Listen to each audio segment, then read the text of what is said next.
Rebienvenue sur le podcast Attitude, je suis Karine Ruel et aujourd'hui, j'ai un message vraiment très clair à passer. Celui d'arrêter d'être productif tout le temps. Pour vrai, si tu veux être plus heureuse, arrête d'être productif tout le temps. Je parle énormément de productivité, à quel point la productivité, l'organisation, comment est-ce que ça peut t'apporter de la liberté dans ta vie.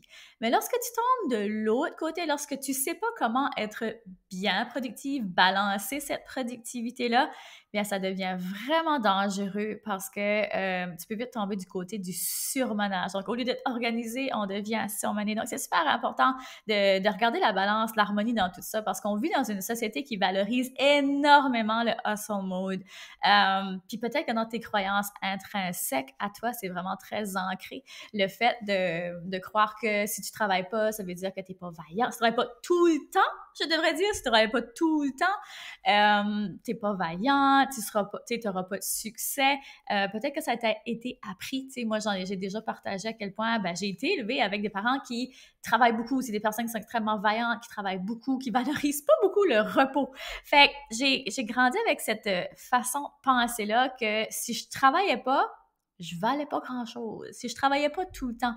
Puis, c'est pas mes parents là, qui me disaient ça. C'est comment moi, j'ai interprété le message. OK? Ça, c'est deux choses qui sont vraiment très différentes.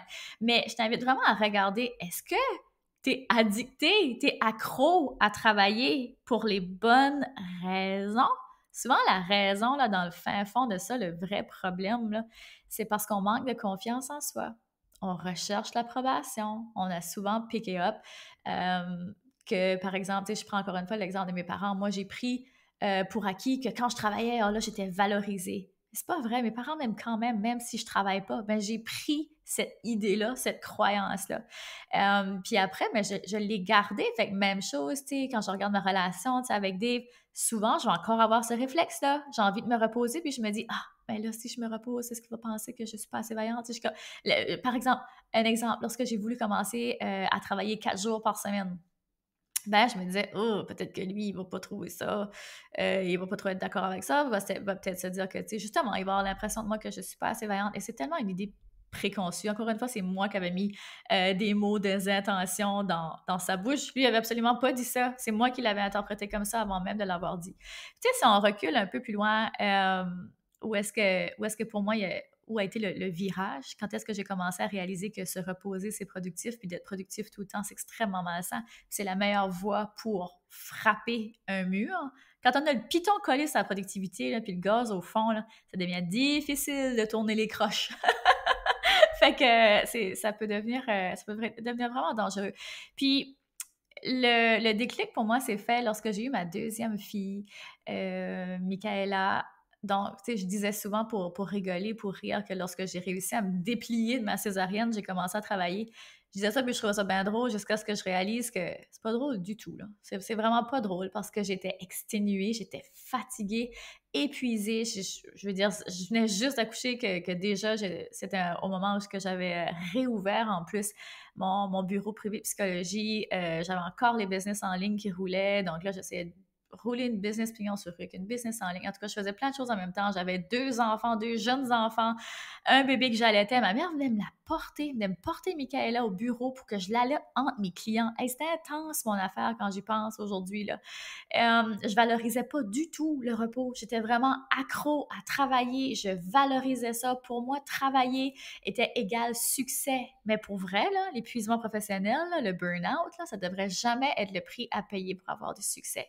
Puis ça, aujourd'hui, là, c'est le seul but de mon épisode. Je veux juste que tu comprennes ça. Parce qu'un coup que tu vas t'avoir brûlé, là, revenir, là, remonter la pente, là, c'est pas mal plus long. Pas mal plus long que si tu fais des actions aujourd'hui, quotidiennes, que tu revois tes habitudes, que tu revois ta façon de penser, que tu prennes le temps là, de faire du journaling puis de faire de l'introspection sur ce que j'ai dit tantôt. D'où est-ce que ça vient, ce besoin d'approbation-là? Est-ce que c'est ta propre approbation que tu cherches? Est-ce que c'est pour ça que tu travailles 60 heures semaine? C'est quoi la vraie raison, la vraie cause pourquoi tu fais ça? Parce que au début, moi, je me disais beaucoup que la raison pourquoi je travaillais autant, c'est parce que j'étais passionnée par ce que je faisais. Puis c'est vrai, je suis passionnée, j'adore ce que je fais, j'en mange. Dave et moi, on parle toujours de business, comme on a toujours des nouveaux projets, on est très créatifs, on est très impliqués dans ce qu'on fait. Mais reste que ça n'apprend pas à se reposer, la créativité prend une drop aussi, la motivation prend une drop, le, la joie de vivre au travail, ça aussi, après un moment donné, on est juste des humains. On dirait qu'on l'oublie. Puis on peut faire ça pour un moment, là, tu sais, on est tous différents aussi, hein. Ça, faut pas oublier ça non plus. Il y en a pour qui ils peuvent travailler des plus longues heures par semaine, par jour, dans ce qu'il y en a d'autres. Ben, 4 heures, ça va être suffisant par jour, ça va être le gros max. Puis c'est correct, il n'y a pas un mieux que l'autre. C'est important de s'écouter, mais c'est important de garder cette harmonie-là en tête et de savoir quand s'arrêter. Parce que c'est souvent ça le problème. On ne sait pas où s'arrêter, puis on continue, on continue, on continue. On voit des signes, on commence à voir des signes, des maux de tête, de la fatigue, l'irritabilité, manque de productivité, manque de motivation. Mais on se dit, ah, c'est juste aujourd'hui, je file pas, c'est juste ça va pas assez, ça va passer, je vais continuer. Mais reste que tu peux pas continuer à rouler avec une batterie à plat. OK? Même si tu recharges ton téléphone chaque jour, tu devrais faire la même chose pour toi. Donc, des petites solutions pour essayer de changer cette façon-là, cette façon de faire-là. Numéro 1, c'est de te poser les questions, de faire de l'introspection, comme j'ai dit, de changer ton état d'esprit par rapport à ça, puis de changer tes habitudes qui viennent avec. OK, ça, c'est numéro 1. Donc, d'avoir un plan, de revoir ta grande vision. C'est exactement ce qu'on fait dans la productivité féminine. Je t'apprends à voir ta grande vision. Donc, où est-ce que tu veux t'en aller? Parce que des fois, on est tellement dans le hustle mode, on est tellement dans cette roue qui tourne, puis ça va vite, puis on se pose plus de questions, puis on est juste dans la réactivité, on n'est plus du tout dans la proactivité. Donc, ça, c'est tu sais, comme j'ai envie de te dire, tu as le choix d'être deux types de Madame Productivité. Tu peux être Madame Productivité effrénée, celle-là qui travaille tout le temps, qui se pose pas de questions, qui fait juste être totalement en réactivité tout le temps, qui est toujours sur un meeting, qui est toujours en train d'écouter un podcast, qui est toujours en train de travailler, qui est toujours en train de répondre à ses messages, jamais de break. Tu as le choix d'être celle-là ou tu as le choix d'être Madame Productivité Harmonie, j'ai envie de dire. Celle-là qui est beaucoup plus présente, qui est beaucoup plus joyeuse, qui est beaucoup plus euh, organisée. Donc, elle planifie, elle voit d'avance, elle sait où est-ce qu'elle s'en va, elle a suivi un plan. Elle ne fait pas des tâches à gauche, à droite. Elle n'est pas éparpillée, elle est alignée. C'est différent, OK? C'est vraiment différent. L'intention avec laquelle vous faites les choses amène à des résultats complètement différents. Donc, c'est important de prendre le temps de s'arrêter, de revoir sa grande vision, de savoir où est-ce qu'on s'en va. Ça, c'est vraiment très important de faire ça. Donc, de revoir ses habitudes, dormir 4 heures par jour, là, puis travailler des 16 heures 4 heures par nuit et dormir 16 heures par... oh mon Dieu, j'ai de la misère! Dormir 4 heures par jour et travailler 16 heures par jour, c'est pas productif. J'ai même envie de dire que c'est contre-productif. C'est quasi impossible d'être créatif, de créer du bon contenu, d'être présent en meeting, d'être vraiment à son top quand on travaille autant. On finit par s'épuiser. Je dis pas que tu peux pas jamais le faire. Là, il y a des journées, puis ça, je suis totalement d'accord, là, comme on peut pas juste vivre d'amour et d'eau fraîche, il faut travailler, mais est-ce qu'on est obligé de travailler tout le temps? Des fois, il va falloir que tu donnes vraiment des coups comme ça dans ta business, surtout en entrepreneuriat. C'est normal, on ne peut pas juste vivre avec justement la pensée magique puis la manifestation, juste avoir des pensées positives, tout va se faire. Non, faut plus que ça. Totalement d'accord, totalement d'accord.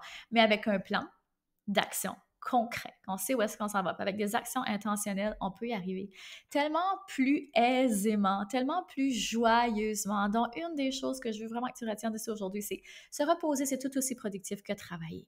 Donc, prends du temps off. Revois tes heures de travail. Super important. Revois les outils aussi que tu utilises pour travailler. Est-ce que c'est vraiment efficace la façon dont tu communiques avec les membres de ton équipe? Si tu es solopreneur, est-ce que c'est vraiment efficace toutes les tâches que tu fais? Y a-t-il des tâches que tu peux déléguer?